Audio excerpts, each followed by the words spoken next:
Hello, beautiful people. Today I am resetting my one-bedroom apartment, doing a little cleaning routine.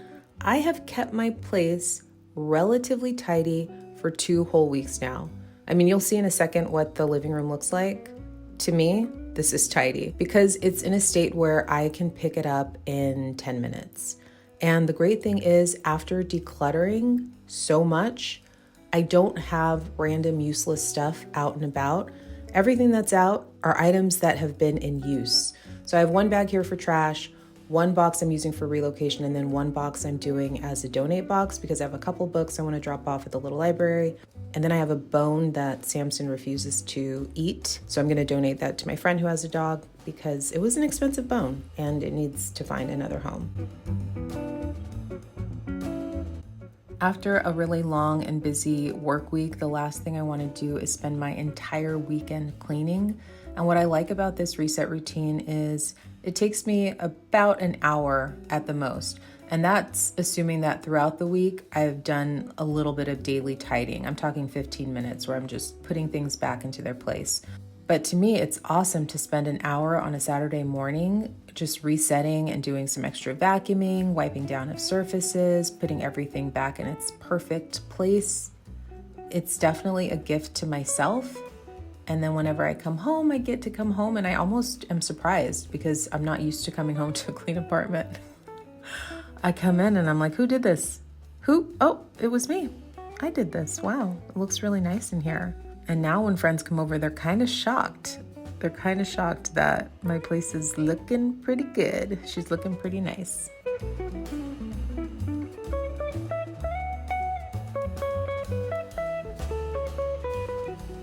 It's definitely been a process though. It hasn't happened overnight.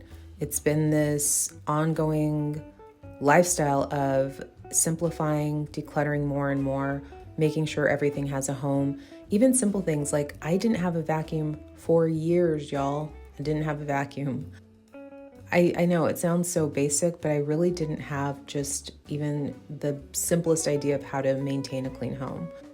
So you guys have been watching my education. Oh, here's my boss coming in to check my work and see if he approves. What do you think? Oh, he likes it. He's looking around. Okay, he gives it 2 paws up. Onto the bedroom. Do I make my bed every day? No, I don't. Today I am making my bed. I am putting on a fresh set of sheets, and then I'm doing my comforter sans duvet just because I have a quilt now that I like to lay on top of it, and it's perfection. I don't want to take away from the quilt by adding a duvet cover to the comforter. I kind of like it with this mix matched setting of the striped sheet, the white duvet, and then the patterned quilt. I like pattern on pattern on pattern. And then I throw a little leopard because to me, leopard is a neutral. And there we go, looks good.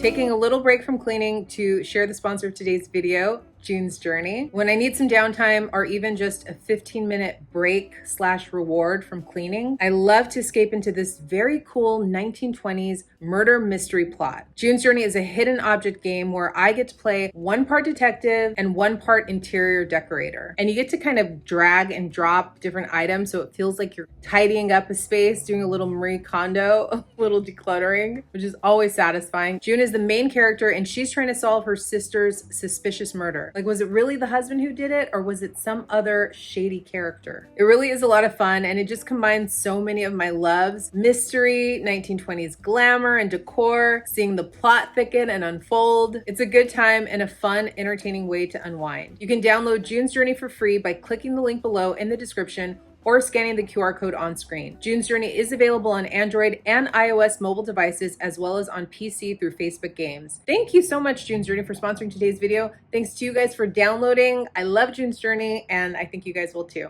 All right, let's get back to it.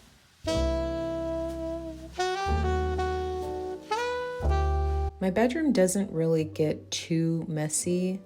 A couple of things I've done to help my plight as someone who is, I would say my set point is sort of naturally messy just means I'm prone to making a mess.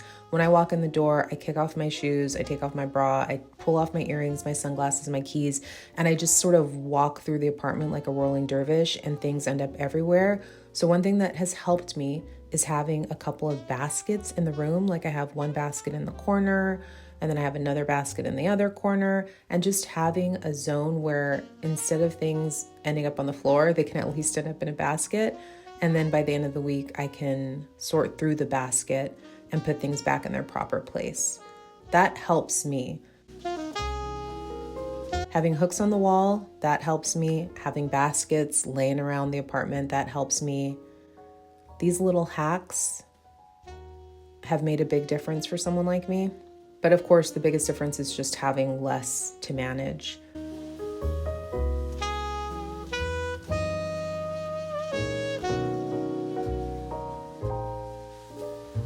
In other news, I also got my laundry professionally done for me. I had all of my bedding washed, my towels, my clothes, $40 for all of my laundry to be done, including a comforter washed. Saved me from doing 6 to 7 loads of laundry. It was worth every penny.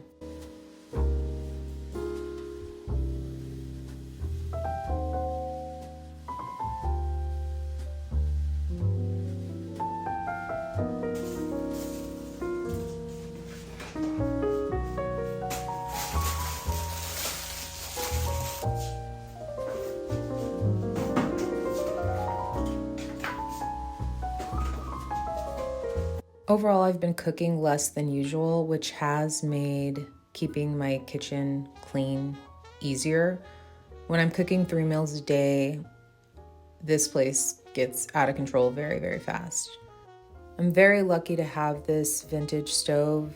It's a Keefe and Merritt, and I believe it's from maybe the 1950s, 1960s. So she's old. She only gets so clean. I'm doing some deep cleaning, some spot cleaning here, but overall, I love this thing. It's so functional. It has a broiler, it has a double oven. So it has an oven, a broiler on the left side, and then it has this griddle in the middle where you can actually cook on it. And then it has the 4-burner top. And then that lid, the lid, you can just pull it down, shut it down. It makes it look so nice. On the top, it even has salt and pepper shakers and a clock, all built into the stove.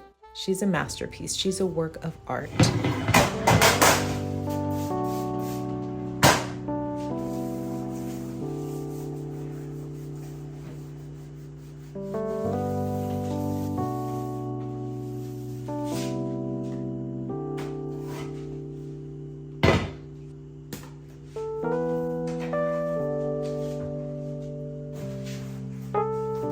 I love this little basket I got at my local grocery store. For now, I use it to hide one of my paper towels. And then I got the cutest soaps. This is my treat, my reward to myself. Usually I buy myself flowers for the week, but I got this cute Halloween soap. How adorable is that? That's gonna go into the bathroom. And then I got another one that's shaped like a pumpkin, has a little loofah built into it. So that'll go into the shower. Smells like apple, ginger, cinnamon. So good.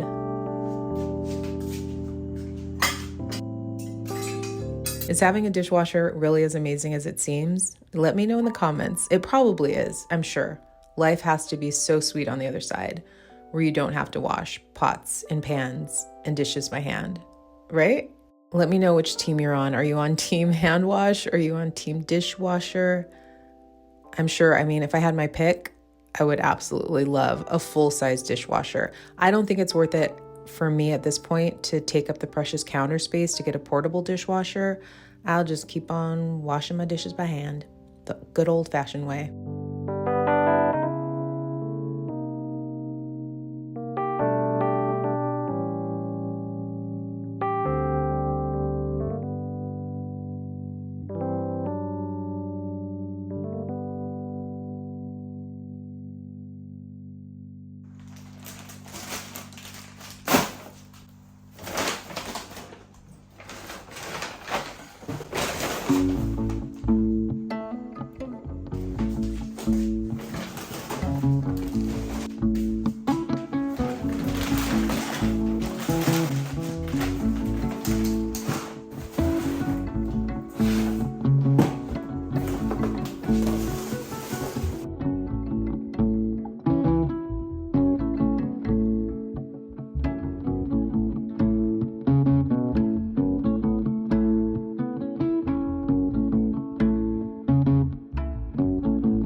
These walls haven't been painted in the entire time since I've lived here, and I don't even think they were repainted before I moved in. So I've been using a white magic eraser here and there anytime I notice, the grubbiness that starts to happen around door handles or areas where you open the door.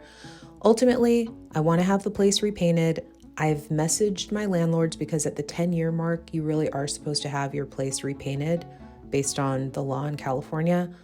But that doesn't mean that they are actually legally going to do that or if there's any repercussions if they don't. So most likely it will be something that I'll just end up paying for out of pocket. It's on the to-do list. It's not at the top of the to-do list, but it is on the to-do list. Now I'm cleaning up the bathroom, just putting things back into their place. I feel like everything I have in the bathroom is essential. I really do use all of my skincare. I really use all of the makeup that I have. And then I have all the things I use for my hair, my contact lenses, my body lotions and oils, all the magical potions.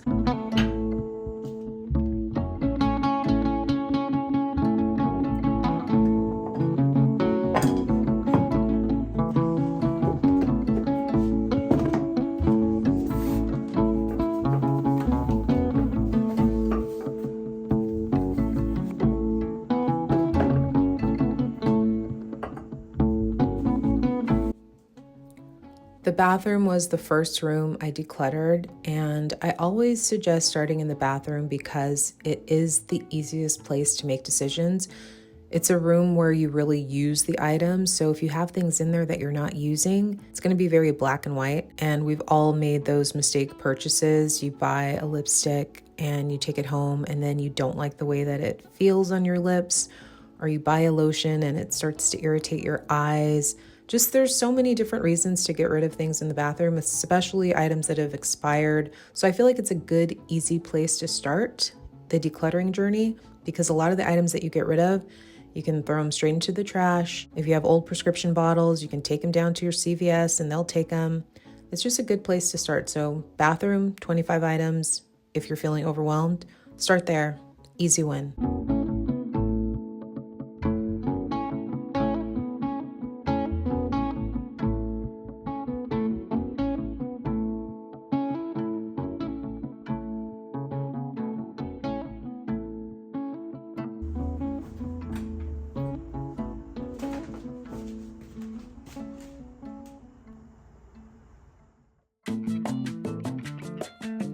All in all, that took less than an hour for me to reset my 1-bedroom apartment, and now I get to enjoy the space totally clean and organized. Feels really good in here. I want to thank you guys for watching this week's video. Here's me and Samson having a full-on conversation because that's just how we communicate. Make sure to download June's Journey. I've linked it in the description box underneath the video. Thanks so much for watching this week's video. I love you guys so much, and I'll see you next week. Bye.